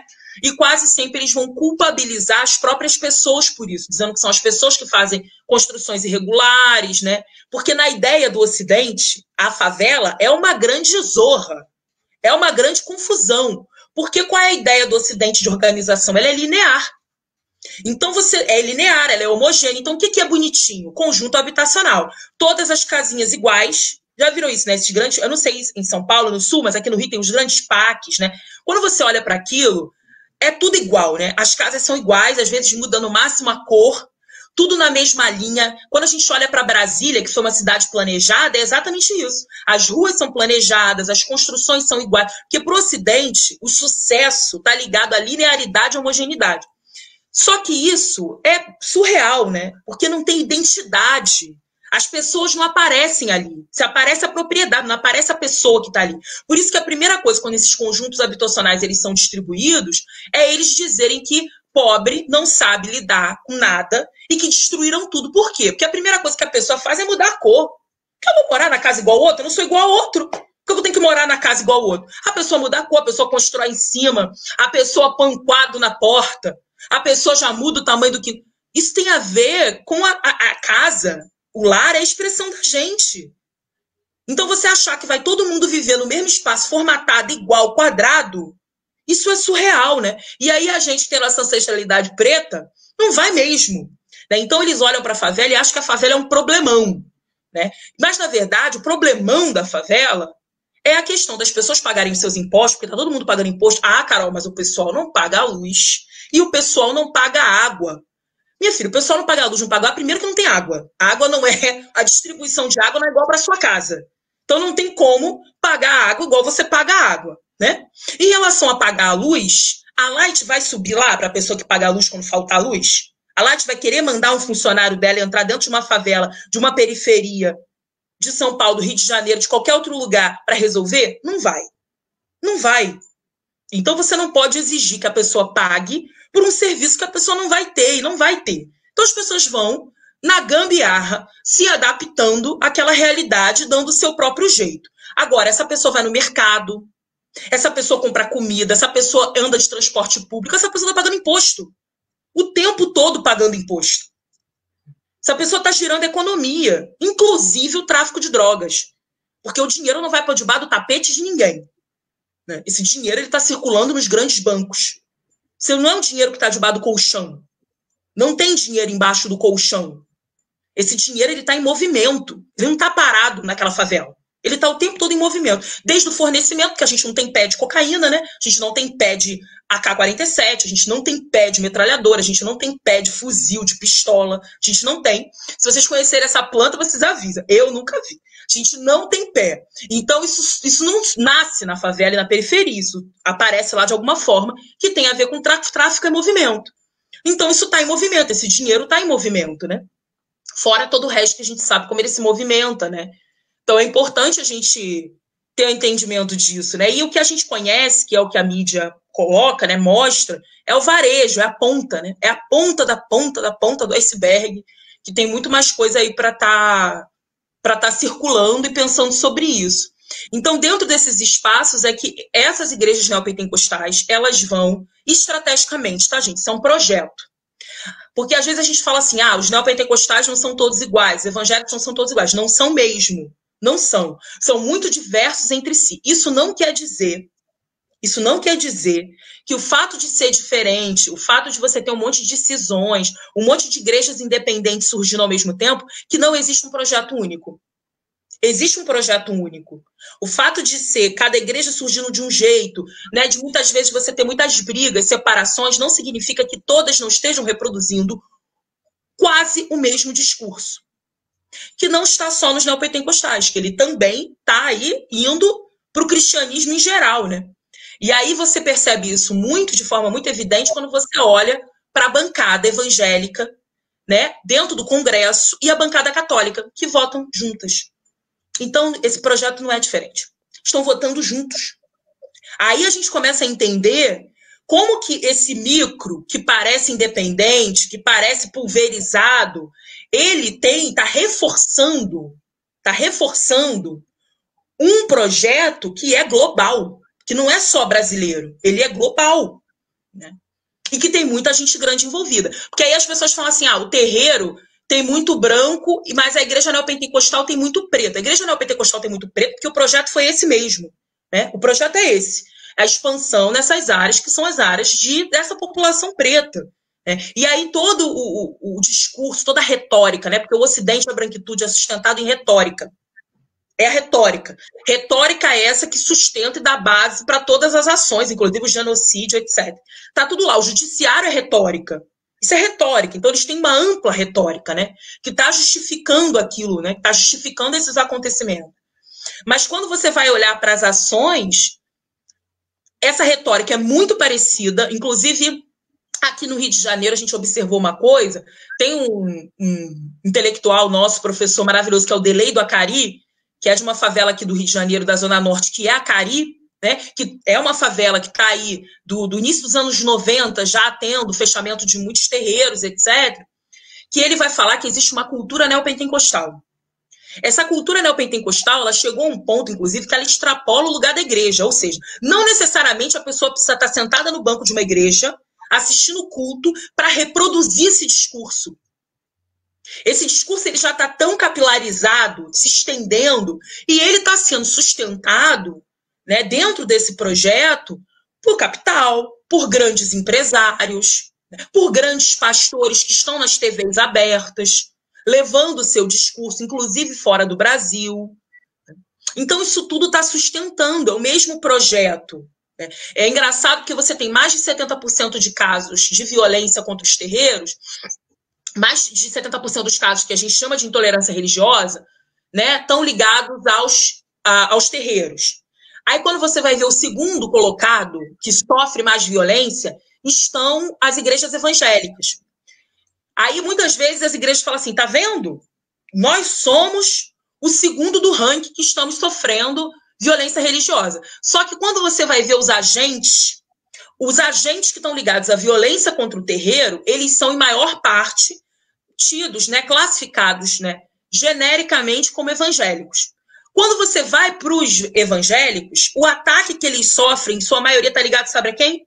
A outros evangélicos. Não é o povo do terreiro que está atacando eles, são outros evangélicos. Então é importante a gente pensar. Aí, porque aqui no Rio Grande do Sul a gente já está. A gente já não está deixando mais assim, não. Não, sim. Não. Mas eles são os que estão. Eles estão brigando entre eles, né? Eles brigam entre eles, né? Muito, né? Mas isso não significa, porque aí a gente tem a ilusão, porque às vezes a gente fica só no micro, né? No que a gente está vendo ali a olho nu que está acontecendo na nossa porta. Então, o fato dessas brigas acontecerem não significa que esse projeto não esteja bem estruturado e sustentado em algo que é maior, né? E que aí é isso que eu falei. Você tem no micro o cara jogando sal, né? O pastor incentivando o varejista de droga para entrar dentro do terreiro e destruir o terreiro, porque o que você tem nas favelas é algo muito articulado, né, e muito bem pensado, porque você tem uma estrutura de poder que ela é armada, um braço armado local, né, junto com esses pastores, que quase sempre também estão juntos a membros políticos, a organizações políticas, a partidos ou a determinadas candidaturas. Então, você tem ali um poder político, né, que é local, tanto da influência daqueles pastores no local, porque as coisas não acontecem de uma hora para outra, né, gente? Aquele pastor já está ali um tempo, aquela igreja já está ali há um tempo, aquele discurso já está ali há um tempo. Aí você vai se aproximando do varejo de drogas, aí um respalda o outro. Você tem um respaldo desses pastores com essa questão do tráfico, e você tem um respaldo do tráfico com o poder político, a influência desses pastores no local, até porque a gente sabe, né, como que essa política local é feita dentro de favela e periferia, né? Todo mundo sabe, a gente não precisa falar aqui, né? A gente tem que negociar, é em cima de negociação, né? E aí você tem essas articulações desses fatores e você chega até a fechar um terreiro, a dizer assim, não, tem que fechar esse terreiro, não quero esse terreiro aqui. E isso não acontece de forma igual em todos os lugares, né? Cada favela tem a sua história, de como isso começou, de como foi. A gente tem data, os primeiros terreiros fechados em favela, periferia, tá lá nos anos 90, alguns anos 80. Na Cidade de Deus, aqui do Rio de Janeiro, a gente tem desde os anos 80, final dos anos 80. Então, o que a gente viu nas últimas eleições, que é esse tipo, aonde que isso estava? Isso aconteceu agora? Da onde isso surgiu? Né? Porque muitas vezes setores bem intencionados, entre aspas, né, que estão aí dizendo para a gente que não sabe como isso aconteceu, negligenciaram esse processo. E negligenciaram, gente, porque no fundo é tudo coisa de preto, né? É coisa de preto. É o neopentecostal, é o varejista de droga invadindo o terreiro. Muita gente não quis olhar para isso, não. Tava nem aí. Que se matem. De repente, até bom.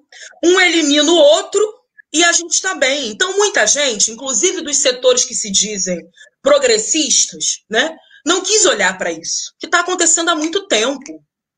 Não quis olhar para isso. E aí eu tenho a minha opinião, Carolina, né? Como disse uma menina na minha página semana passada, você fala as coisas com base nas vozes da sua cabeça. Eu, Carolina, com base na voz da minha cabeça, que eu respeito muito, essa voz tem nome, né? Tem nome, essas vozes todas têm nome. Então, com base nas vozes da minha cabeça, acho que, no fundo, teve um grande negligenciamento por um lado, Porque isso não é importante, gente. Quem quer olhar para o terreiro? Quem está preocupado com o terreiro? A gente está preocupado com o terreiro. Mas quando você olha para dentro desse próprio espaço universitário, por exemplo, os estudos do que a gente chama de religião, né, eles estão sempre relegados a segundo plano. Dentro da sociologia, dentro da história. Eu sei que eu estudo religião, né, desde que entrei na graduação, e tem pouquíssimo tempo, como tem também pouquíssimo tempo de vida. E dentro dos maiores congressos que a gente tem no país, de análise sociológica, na religião se reduz a ou uma mesa, ou um fórum. Eu adoro quando transforma em fórum. Fórum de diálogo, não sei o quê, porque é uma forma de dizer assim, não, eu dei um fórum para eles, tá bom. Que eles debatem aqui nesse negócio, nesse fórum. Eu não estou falando dos que são de religião, porque os que são de religião, obviamente, estão falando de religião, apesar de que os que são de religião não estão falando de religião de matriz africana. Baba Hendrix sabe disso, e Baba Cisne sabe. A maioria que a gente tem é cristã, dentro desses congressos grandes de ciência das religiões, então, majoritariamente cristão, né? Mas eu estou falando também dos outros, dos grandes congressos que se põem, por exemplo, a discutir conjuntura político-econômica no Brasil e que não falam de religião. Porque é como se religião fosse algo menor mesmo. E eles dizem isso. Ah, não, religião. Aí, nas últimas eleições, é que a galera começou a colocar esse debate religioso mais em pauta. Mas eu vi mesas e mesas de congressos internacionais para falar de conjuntura no Brasil, pós-eleição, não falando de religião. Não falam de religião. Então, tem essa ideia que é mesmo, isso é coisa menor, essa coisa de gente preta, né? Tem também toda uma arrogância, né, do que esse ensino, né, acadêmico, intelectual, científico, seja lá o nome que a gente queira dar, que se coloca, né, como se falar de religião fosse algo que não tivesse nada a ver com a razão, com a racionalidade, com o espaço da racionalidade, né? Então, o máximo que eu falo de religião é dentro da antropologia, porque aí é o objeto, né? Mas eu não vou falar de religião, imagina, para discutir conjuntura social, política. Aí não, aí Carolina linda. Voou, tá delicioso, mas o tempo voa. Sim. Eu não quero sair daqui sem você falar o Pai Hendrix vai falar, mas eu não quero sair daqui sem você falar um pouco, não é, do seu livro, não é, sem falar um pouco do seu trabalho. E, sobretudo, eu gostaria que você falasse um pouco da trajetória de construção simbólica do diabo, né? Que ele sai de verde para um homem preto. Eu gosto muito dessa sua pesquisa, né? Da trajetória de construção simbólica do diabo. É uma coisa que as pessoas não sabem, né? Porque elas só conhecem o diabo como ele está forjado na contemporaneidade. Então, eu gostaria que essa fosse a sua contribuição final aqui. Pai Hendrix. Então, eu vou abrir mão da minha fala, né, por conta do tempo. A Carol engatou a marcha e... Interrompido, né, pro Baba Hendrix. Gente, você esperando... Não tem coragem. Eu estava esperando ela respirar, assim, ela... Mas eu já tinha dito... Essa palavra é muita coisa. Eu tinha dito para ela que para Carol, que ela tem um fogo, né? A gente olha e vê nela um fogo, e nas palavras e também até na poesia dela, ela tem um fogo aí que aquece a gente, não é um fogo que queima, é um fogo que aquece. E, né? Então, assim, a gente tá... Mas tudo bem. Eu falei que às vezes queima, né? Mas tudo bem. Sim. Mas o objetivo não é queimar. O objetivo, se for queimar, é construir, né? Não é só destruir por destruir. Porque isso aí a gente já tem a branquitude para fazer, né? Mas eu acho que só queima realmente quem vê dessa forma, né? Quem não vê dessa forma construtiva, quem vê sempre o fogo da destruição e não o fogo da construção, que é o fogo de Xangô, né? O fogo de Xangô é o fogo da construção. Mas só que assim, a nossa live ela é de 1h30, e daí nós já estamos aí nos minutinhos finais da live, e a gente sempre tem os recadinhos no final ali, tem o marketing pessoal a fazer também. Eu tô então, comentários muito legais. Né, deixo para outro dia, de repente, num outro encontro, a gente volta a falar, volta a tocar nesse assunto também. E daí, assim, então, eu passo a bola para ti, para tu né, concluir aí o que o pai Sidney deixou a respeito do teu trabalho. Gente, primeiramente, eu falei muito. Eu estou aqui para cumprimentar a mãe Sandra Lee e a sua bênção, viu? Sua bênção. Eu sou muito fã do seu trabalho. A minha existência só é possível porque a senhora trilhou aí, arou essa terra antes, né, para me receber e para receber muitos dos nossos e das nossas. Então, eu fico realmente bem, bem feliz. A Alexandra Oim, não sei se é Oim que se pronuncia, Alexandra, eu ainda estou aprendendo um pouco do Yorubá, mas não sei. Mas o Babá Sidney já puxou a minha orelha, falou, vocês aprendem inglês, vocês aprendem, vou ter que aprender Yorubá. Então, estou aqui, eu levei isso para mim, e ela falou coisas importantíssimas aqui, né? Inclusive sobre a questão do Haiti. Para quem não conhece a história da Revolução do Haiti, pesquisem, né? É uma história vitoriosa de gente preta. E a gente não sabe essa história por isso, né? Porque fomos vitoriosos, né? E ela gente tá preta falando, de terreiro. Gente preta de terreiro. E ela tá falando aqui das ervas, do voodoo, né? Tá falando de toda a importância disso. Olha, muita gente linda aqui. Deixa só muito rápido. A Dinha também, Benção, irmã. Olha, gente, é muita gente. Não vai dar para falar todo mundo, não, mas eu tô aqui olhando todo mundo. A Alexandra também falou uma coisa muito importante, né? Que as nossas espiritualidades não são esse lugar do perdão, mas o lugar da responsabilidade, da ação e da reação, né? Então a gente lida, toda ação gera uma reação. Então a gente se responsabiliza, a gente não tem esse lugar da culpa, dessa culpa cristã, né? E nem esse lugar da filantropia que resolve tudo, né? Porque o cristianismo tem esse lugar também da filantropia. Eu faço aqui a minha filantropia, então estou livrando a minha barra, fazendo a minha boa ação, e isso me salva, me garante o paraíso, né? Aqui, ó. Vai você só no trabalhando bem, para você ver, né? Então a gente está lidando aqui com o lugar das trocas e que a gente precisa pensar nisso. José Antônio está falando da comunidade negra, da Rádio Belo Horizonte, Vanessa Fernandes, Márcia, Ethel, então é isso.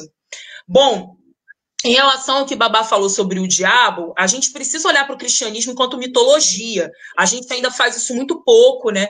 A gente olha para o cristianismo em geral como verdade absoluta, que é esse lugar que eles se colocam, né? E como o cristianismo está muito capilarizado na nossa vida o tempo inteiro, se a gente entra em qualquer setor público, tem uma cruz, tem missa, né? Tem os santos, está em tudo que a gente faz. A gente tem essa dificuldade de olhar mesmo como história, como mitologia, ainda que isso já tenha sido feito aí em ampla medida, né? Por vários saberes, por várias ciências, por várias pessoas, né? Então, quando a gente vai pensar no diabo histórico, tem o Jesus histórico, também tem o diabo histórico, né? Porque é uma construção, né? E aí a gente vai entendendo essa retórica, a retórica que sustenta e a iconografia que sustenta essas construções e definições. Então, quando você vai vendo o diabo, você tem lá na Idade Média, né? Idade Média, você tem uma imagem, né? Inclusive essa divisão que a gente tem na história, né? Eu sou historiadora, né? Então é isso, posso fazer essa crítica bem da gente mesmo, né? De Idade Média, Idade Moderna, Idade Antiga, Idade Média, Idade Moderna e Idade Contemporânea. A Idade Moderna eu adoro, né? Porque o nome moderno pra gente, ele tá carregado de um significado que teoricamente seria positivo, mas foi onde se desenvolveu as maiores catástrofes, guerras, atrocidades da história, né? E aí a Idade Média é chamada de Idade das Trevas, como se fosse algo menor, algo que não foi bom, e a modernidade tivesse trazido, né, evolução, trouxe escravização, colonização, um horror, né? E essa Idade Antiga também, como se não importasse, é coisa antiga, se a gente estuda coisa antiga, e essa Idade Contemporânea que a gente está tentando entender. Então, esse diabo ele era descrito enquanto, no plural, né, diabretes, diabinhos, como serzinhos verdinhos, pequenininhos, né, que estavam ligados a trazer, sim, dificuldade para a vida dos homens, a aprontar, fazer umas traquinagens. Tinha uma coisa meio traquinagem também, né? Tipo, então, o diabinho vai lá e queima uma lavoura inteira, né? Está muito ligado aos fenômenos da natureza, porque eles usavam muito o diabo para justificar as intempéries da natureza, né? Que não tinha outra explicação. Então, como que eu justifico, por exemplo, eu ter algum fenômeno, né, que garanta não ter chuva e eu não conseguir ter uma colheita naquele ano e, assim, grande parte daquela população morrer de fome?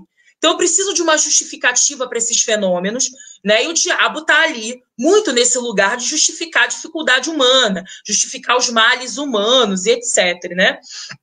Entra dentro disso, assim como também as bruxas, as feiticeiras, os bruxos e os feiticeiros, eu uso masculino, porque nessa época você ainda tem a bruxaria como algo que é feito, conduzido por ambos os sexos, né? Homens e mulheres, porque essa sociedade é dividida em gênero. Quando você já tem um processo que é o que a gente vai chamar da modernidade, mas esse processo que vai lá do século... Na verdade, desde o final da Idade Média, desde a peste negra, que foi outra pandemia, né?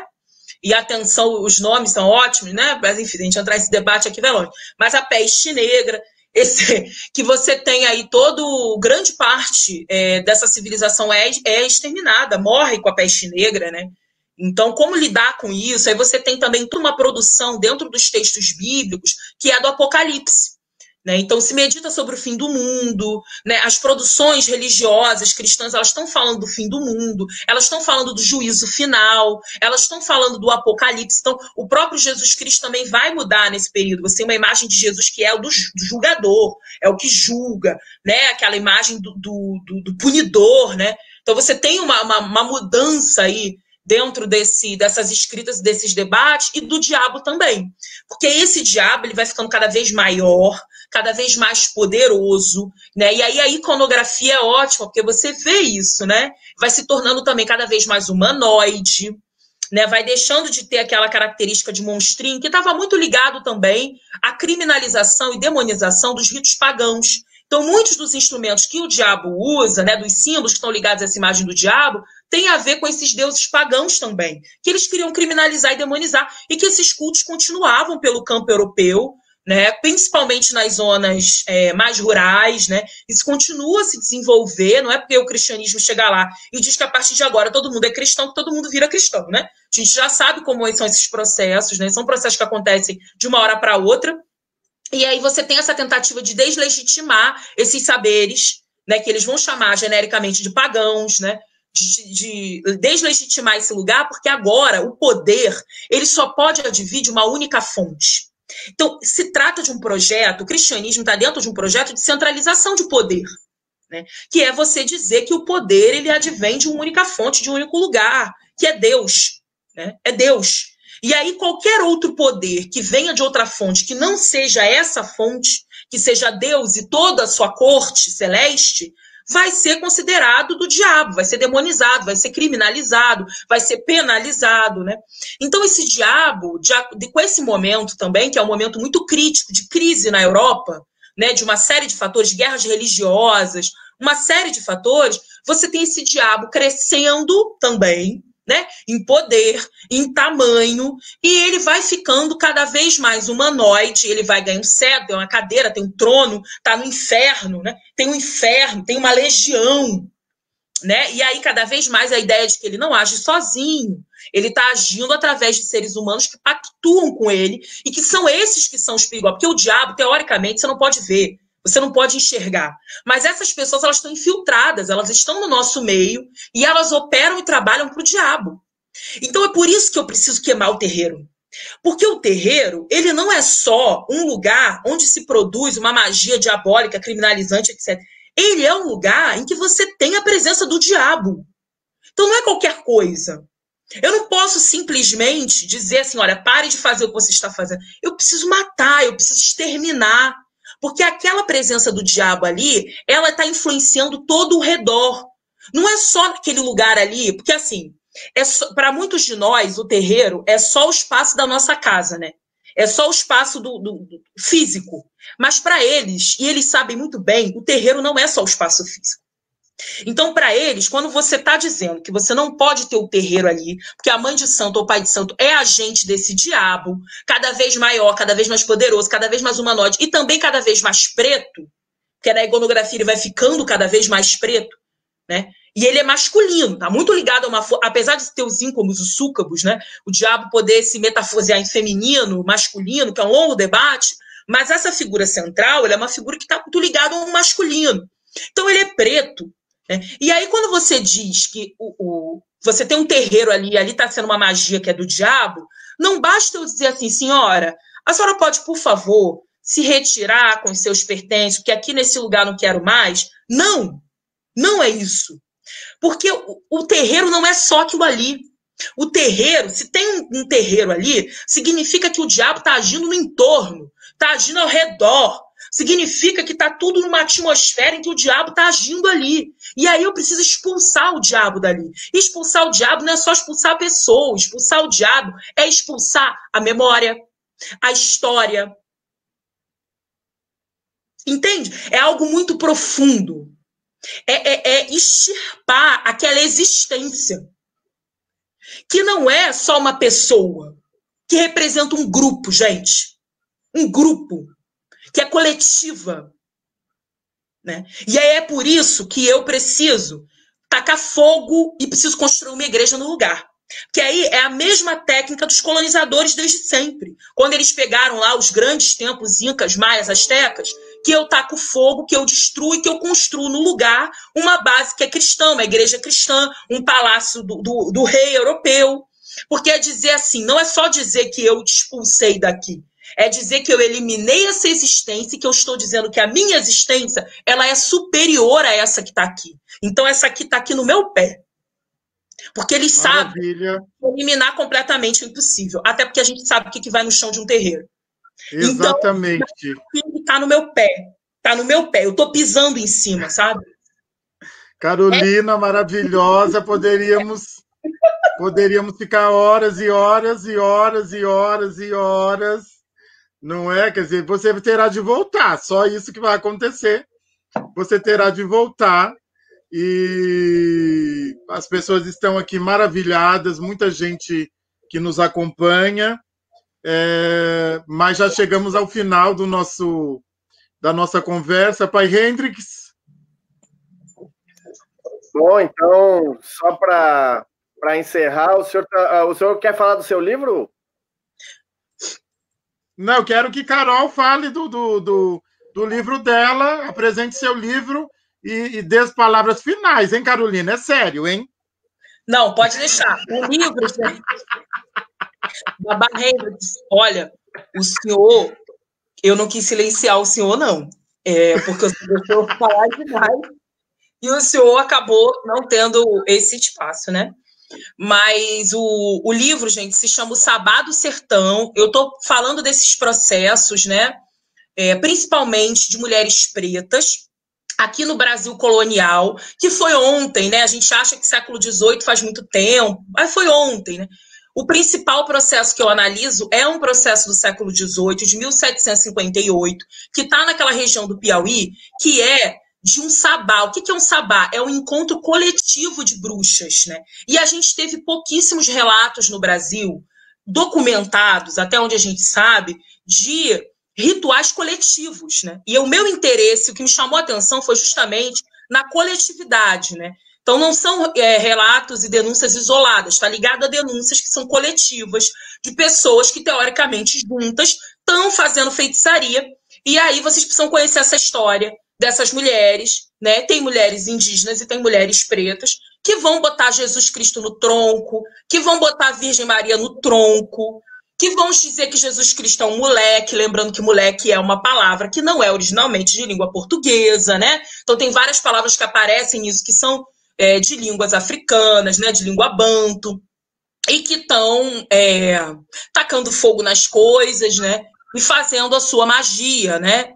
E, enfim, esse é o que a gente conhece. Podem ter tido vários outros que a gente não tem acesso, até porque essas fontes são as fontes do colonizador, né? Que a gente tem sempre muito cuidado ao olhar, mas que vale a pena a gente conhecer essas histórias, né? Essas histórias para dizer, porque a gente tem uma história, geralmente, que é essa de que a gente colocou os santos em cima, os orixás embaixo, né? Que a gente camuflou, que a gente estava cultuando o cristianismo colocando santo em cima e orixá embaixo. Isso provavelmente aconteceu várias vezes em várias circunstâncias, mas essa não é a nossa única história. Teve gente que não colocou santo em cima, não, que botou santo no tronco, que quebrou santo, que quebrou imagem, que pisoteou, que se negou a entender aquela espiritualidade e aquela religiosidade como algo bom, porque óbvio que estava associado a uma violência extrema, e as pessoas sabem disso, né? As pessoas estavam sendo violentadas, né? Então estava sendo violentada, colocada no tronco por alguém que usa um crucifixo. Então é disso que se trata, né? E muitas vezes a história romântica que é contada pra gente é que são religiões que também suscitaram interesse, curiosidade, que a gente foi misturando tudo ali. Pode ser também, porque a gente une potência, né? Babá Cisne fala muito sobre isso. Nossas espiritualidades não são do ou, são do e. Então, sem dúvida, a gente achou potência em rituais que não eram nossos e conjugou as nossas práticas, inclusive dos mais diversos indígenas também. Né? E a gente foi conjugando coisas, mas isso não significa que a gente não tivesse muito consciente da violência, né? E que a gente não tivesse resistido a essa violência, né? Que a gente não tivesse imposto, reagido a essa violência. Né? Uma coisa não exclui a outra. Né? E muitas vezes a gente só tem uma história que é muito romântica, que é igual aquela do íamos para a encruzilhada para alimentar as pessoas, os escravos, e não para alimentar Exu, que é disso que se trata, e a gente não fala da nossa reação. E aí, para as nossas crianças pretas, a gente não quer contar uma história, que é uma história de um povo que ficou sentado apanhando no tronco. A gente não tem nem roupa para esse evento, né? Olha para as nossas caras aqui, se a gente tem cara de quem fica sentado apanhando. Não temos, né? E não somos esse povo, né? Prova disso é que estamos aqui, né? Então, as memórias múltiplas. É isso. E, gente, eu ensino no sábado. Convido todo mundo de escrita antirracista, né? Na verdade, o nome, a gente põe vários nomes, mas a gente quer falar mesmo das coisas que a gente quer falar. Mas eu vou falar de escrita, mas eu vou falar principalmente de textos de autorias, de autores negros e negras, que trazem essa espiritualidade pra gente, né? Também das mitologias, enfim. Trazer essa complexidade, espaço de debate. Vai ser no sábado, 25 de julho, de 15 às 19 horas. Vocês podem me escrever. Escreve na minha página que está aparecendo aí o @. Se quiser se inscrever, que eu mando, que fica mais fácil. Ou então vai lá na Atare, ATARE, Palavra Terapia. Tem aqui no Face, tem no Instagram. Dá um jeito que vocês me acham, gente. Me achem, me escrevam para a gente trocar, porque eu gosto de falar, vocês já viram. Axé, muito obrigado. Obrigado a todos e todas. Obrigado, Carolina Rocha de Xangô, Carolina Rocha de Xangô. Uma alegria imensa. Vai ter de voltar, tem de voltar. Vai, Hendrix. Então, queria agradecer, então, a presença da Carolina, que foi sempre muito solícita, né? Quando a gente entrou em contato com ela, rapidamente ela já, né, se articulou e tal. Né, mandar um abraço para todo mundo que assistiu a live. Aqui embaixo está passando, né, o Instagram, tanto do Pai Sidney quanto o meu, e também o do Dandara Suburbana, ali, que é da Carolina, né? Eu só queria lembrar a todos que o meu curso de Teologia de Matriz Africana ainda está aberto, né, ali pela STF, né? Então é stf.edu.br, quem quiser se inscrever ainda, já tem uma segunda turma. E, então, até a próxima semana, até a próxima quarta-feira, então, com Diálogos Afroteológicos. Muito obrigado a todos, uma boa noite. Eu também. Quero lembrar do meu da minha... Não é um curso, é o livro, mas eu quero convidar todo mundo para segunda-feira, 27, uma videoconferência no MIT.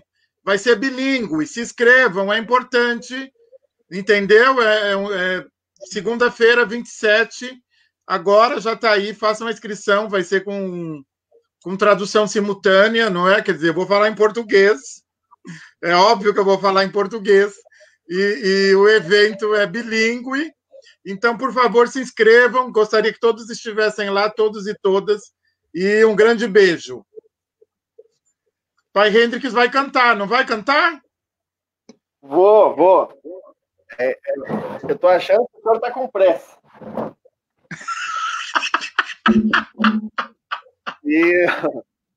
A gente sempre faz uma homenagem para os nossos convidados, né? E daí, assim, avisando, eu não sou alabê, né? Eu sou... eu só bato no tambor aqui. E daí, então, a gente tira sempre uma reza. Eu tiro uma reza do batuque aqui, o Pai Sidney tira uma reza, não, é um cântico, né? Vocês chamam diferente. De Queto aí. E fique à vontade também para acompanhar. Claro, né? Homenageando a Carol, entoando para Xangô. Olu ogun na bori bo elefa orixá. Olu ogun na bori bo elefa norebo. Olu ogun na bori elefa orixá. Olu ogun na bori elefa orixá. Caô, Cabecilha. Cabecilha, eu vou levá-la, Carolina, ao batuque. É uma delícia o batuque, é uma delícia. Eu vou levá-la o ano que vem. O ano que vem eu tá. É minha convidada em questão. Vem no verão que é 40 graus aqui, tranquilo. Eu vou levá-la no batuque. É delicioso. Pai Hendrix que me batizou no batuque. E eu adorei. Agora eu quero voltar lá para dar Xangô no batuque. A primeira vez eu segurei o espírito, mas eu quero que ele venha. E cabe esse leoba. Cabecile. Erewe, mojamassa, bababi oxe berioma.